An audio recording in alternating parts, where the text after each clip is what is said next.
Ready. Good morning students. आज हम बात करेंगे आपकी इस वीडियो में कार्य की। तो रिवीजन के तौर पर पढ़ेंगे आज हम। तो सबसे पहले यदि हम कार्य की डेफिनेशन देखें तो देखो, कार्य का जो फॉर्मूला होता है वो होता है बल गुणा विस्थापन। क्या होता है? बल गुणा विस्थापन। यानी कि बल को कहते हैं इंग्लिश में फोर्स और विस्थापन को कहते हैं डिस्प्लेसमेंट।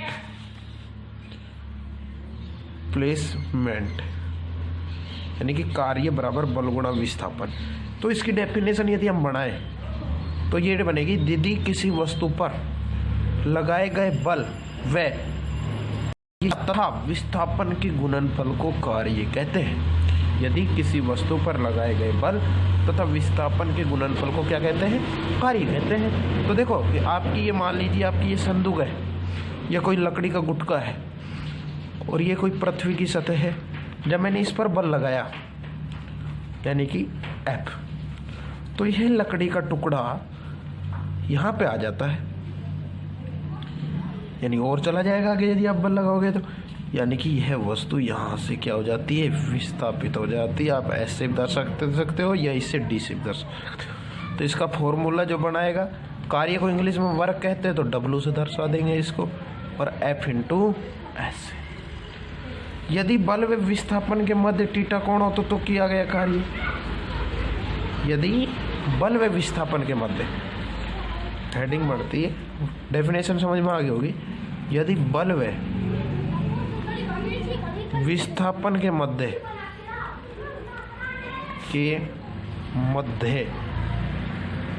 थीटा कोण हो तो किया गया कार्य। तो देखिए मेरे भाई, यही लकड़ी वाला जो गुटका है आपका, इसको ही मान लेता हूं मैं। तो ये जो है आपका, यहाँ से ये कोस थीटा कोस हो जाएगा यहाँ पे, और ये यहाँ पे थीटा कोण बन जाएगा यहाँ पे, यानी कि यहाँ पे, सॉरी यहाँ पे, ठीक है ना। ये यहाँ पे जाएगी तो यहाँ पे थीटा कोण बन जाएगा। तो कार्य की जो डेफिनेशन होती है वो होती है बल गुणा में बल की दिशा में विस्थापन। बल की दिशा में विस्थापन। तो देखो F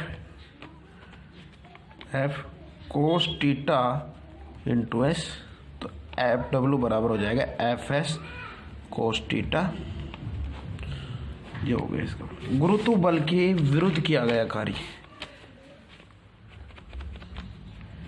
गुरुत्व बल के विरुद्ध किया गया कार्य। किया गया कार्य, गुरुत्व बल के विरुद्ध किया गया कार्य। तो देखो फॉर्मूला जो होता है W equal to F into S होता है। तो ठीक है, W तो F, क्योंकि आप F बराबर mg भी मान सकते हो, यानी द्रव्यमान और त्वरण। तो W बराबर आप F की जगह mg रख दो, mg इंटू में S, तो S की जगह आप H मान सकते हो। तो W बराबर में mg इंटू H रख दो, तो W बराबर में क्या आ जाएगा? mgh आ जाएगा। आया समझ में? तो आपको सवाल में m का मान दे दे, g का मान दे दे, h का मान, तो आप कर देना। सो आगे हम पढ़ेंगे कार्य का मात्रक। कार्य का मात्रक होता है जूल या न्यूटन गुणा में मीटर। ये अपन ने एक वीडियो में पढ़ लिया था। तो आज जो हम बात करने वाले हैं वो अपन बात करने वाले हैं धनात्मक और ऋणात्मक, यानी कि कार्य के प्रकार की बात करेंगे आज हम इस वीडियो में। कौन सी वीडियो में बात करेंगे? किसकी बात करेंगे? कार्य के प्रकार की बात करेंगे, धनात्मक और ऋणात्मक की। तो देखिए, कार्य के जो प्रकार है वो दो प्रकार के होता है। कितने प्रकार का होता है? दो प्रकार का। तो देखो भाई, एक न्यूमेरिकल समझा रहा हूं मैं आज आपको। वो न्यूमेरिकल ये है, यदि सफर में जो W बराबर mgh आया वो कराना है, यदि सफ़र में जाते समय आप 12 किलो के एक थैले को धरती से उठाकर 1.5 मीटर ऊपर अपनी पीठ पर रखते हैं तो थैले पर किए गए कार्य की गणना कीजिए। तो देखो m का मान, द्रव्यमान 12 किलोग्राम, g 10 मीटर प्रति सेकंड स्क्वायर ले सकती है 9.8 मीटर, h है 1.5 मीटर, w ज्ञात करना है। w बराबर क्या होता है mgh, w m का मान 12 गुणा में 10 गुणा में 1.5। यदि आपके सवाल में f का मान दिया हो और s का, तो आप एफ का सूत्र यूज में ले लो, और यदि आपको m का मान दिया हो, g का मान दिया हो, h का मान दिया हुआ हो, तो आप mgh का सूत्र यूज में ले सकते हो। दूसरी बात आती है यहाँ पे कार्य के प्रकार की, कार्य के प्रकार की। तो मेरा भाई कार्य 2 प्रकार का होता है। कार्य कितने प्रकार का होता है? 2 प्रकार का। एक तो होता है धनात्मक कार्य और एक होता है ऋणात्मक कार्य।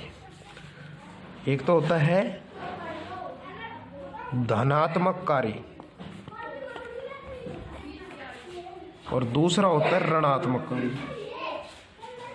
ऋणात्मक कार्य, तो यदि धनात्मक कार्य देखें तो देखो बल और विस्थापन दोनों लगना चाहिए कार्य संपन्न करने के लिए।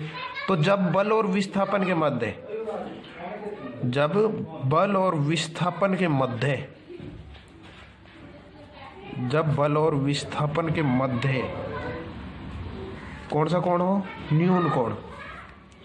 न्यून कोण हो तो किए गए कार्य का मान धनात्मक होगा। और जब बल और विस्थापन के मध्य अधिक कोण हो, कौन सा कोण हो? अधिक कोण, तो कार्य का मान ऋणात्मक होगा। यानी कि जब वस्तु पर किसी वस्तु पर लगाया गया बल, जब किसी वस्तु पर लगाया गया बल वे विस्थापन के मध्य न्यून कोण हो तो किए गए कार्य का मान धनात्मक होगा। और जब किसी वस्तु पर लगाए गए बल तथा विस्थापन के मध्य अधिक कोण हो तो किए गए कार्य का मान ऋणात्मक होगा। यानी डेफिनेशन ये होगी, जब किसी वस्तु पर, जब किसी वस्तु पर लगाया गया बल व विस्थापन के मध्य न्यून कोण हो, कौन सा कोण? न्यून कोण हो तो किए गए कार्य का मान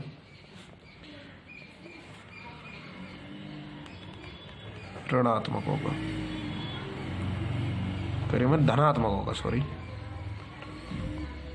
होगा। और जब किसी वस्तु पर लगाया गया बल व विस्थापन मध्य कौन सा कोण होना चाहिए? न्यून कोण, तो कार्य का मान धनात्मक। और यदि ऋणात्मक पढ़ना है आपको तो न्यून कोण की जगह आप क्या यूज में ले लो? क्या यूज में लोगे बताओ बेटे? अधिक कोण। कौन सा कोण यूज में लोगे? अधिक कोण। तो कार्य का मान कैसा हो जाएगा? यानी जब किसी वस्तु पर लगाया गया बल व विस्थापन के मध्य अधिक कोण हो तो किए गए कार्य का मान ऋणात्मक होगा। ठीक है। और एक वीडियो थी कार्य की जो अपन ने पहले, लिंक डिस्क्रिप्शन में मिल जाएगा। अपन कार्य को फुल जब समझा दिया है, लेकिन धनात्मक और ऋणात्मक कार्य नहीं था, जो कि मैंने इस वीडियो में समझा दिया गया है। आप लाइक कीजिए, सब्सक्राइब कीजिए। ठीक है। तो कार्य की डेफिनेशन दोबारा सुन लीजिए। जब किसी वस्तु पर लगाए गए बल तथा विस्थापन के गुणनफल को कार्य कहते हैं। कार्य बराबर बल गुणा बल की दिशा में विस्थापन। कार्य का इंग्लिश में वर्क कहते हैं तो W से दर्शा देंगे। बल को फोर्स कहते हैं F, displacement F into D या F इंटू एस दर्शा सकते हैं। गुरुत्व बल के विरुद्ध किया गया कार्य में आप W बराबर mgh होता है। तो यदि आपको F का मान दिया हो और S का मान दिया हुआ हो तो आप FS सूत्र ले लो। और यदि आपको M का मान, द्रव्यमान दिया हुआ हो, गुरुत्वाकर्षण का मान 9.8 मीटर प्रति सेकंड स्क्वायर होता है, आप 10 यूज में ले सकते हो। और H का मान आपको दिया हुआ हो तो आप मेरे भाई W बराबर mgh फॉर्मूला यूज में लेंगे। और दूसरी बात देखो, अभी मैंने समझाया था एक न्यूमेरिकल, देखो दोनों प्रकार के न्यूमेरिकल समझा रहा हूँ मैं। देखो एक तो ये था यदि सफ़र में, तो देखो M का मान था, इसमें G का मान और H का मान तो था, तो अपन ने ये फॉर्मूला यूज में लिया। और यदि आपके सवाल में FS का मान है तो आप FS का मान, और मैंने अपने नोट्स में करा दिया है। ठीक है। अधिकतम कार्य कब होगा? जब बल व विस्थापन एक ही दिशा में लगे।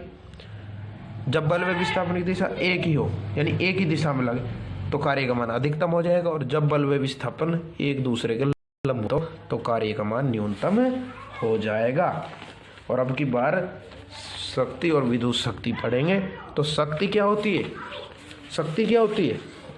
शक्ति होती है मेरा भाई कार्य करने की दर।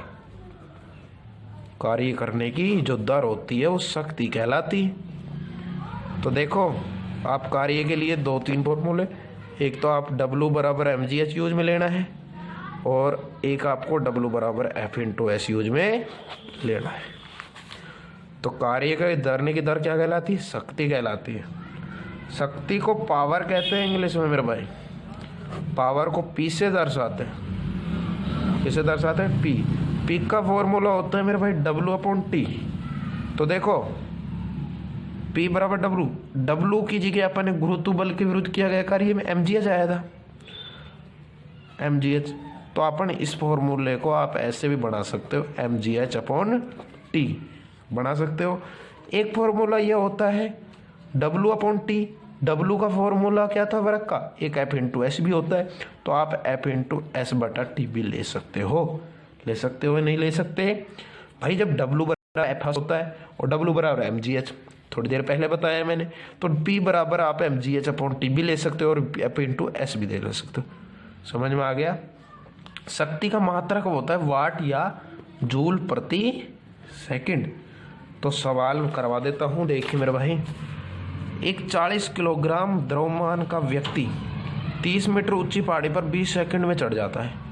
तो व्यक्ति की शक्ति ज्ञात कीजिए। यानी वजन दे दिया, m दे दिया, t दे दिया और h दे दिया। तो देखो, m 40 हो गया, h 30 हो गया, g का मान अपन बता दिया 10 रखना है, t दे दिया। तो p बराबर w तो ले नहीं सकते, m का मान दिया है, g का तो mgh/T मैंने बताया है। तो आप रख दीजिए और आंसर निकल जाएगा। यानी m का मान 40 गुणा 10 गुणा 30/20, 600 वाट आ जाएगा। और निष्कर्ष जरूर लिखा करो, अतः व्यक्ति को पहाड़ी पर चढ़ने के लिए 600 वाट शक्ति खर्च करनी पड़ेगी। बताओ, शक्ति भी हो गया। विद्युत शक्ति की परिभाषा, विद्युत परिपथ में इकाई समय में किए गए कार्य की दर को विद्युत शक्ति कहते हैं। विद्युत शक्ति का मात्रक भी वही होता है, ठीक है। अन्य मात्रक होते हैं ये, है ना। तो और अपन क्लास में हम कर लेंगे। मुझे आशा है आपकी वीडियो समझ में आई होगी। और इन 6-7 दिन की छुट्टियों में मन तोड़ के रात को जग के आप अध्ययन करिए। ओनली 6-7 दिन की बात है, आप याद करिए। बाद में थोड़ा थोड़ा पढ़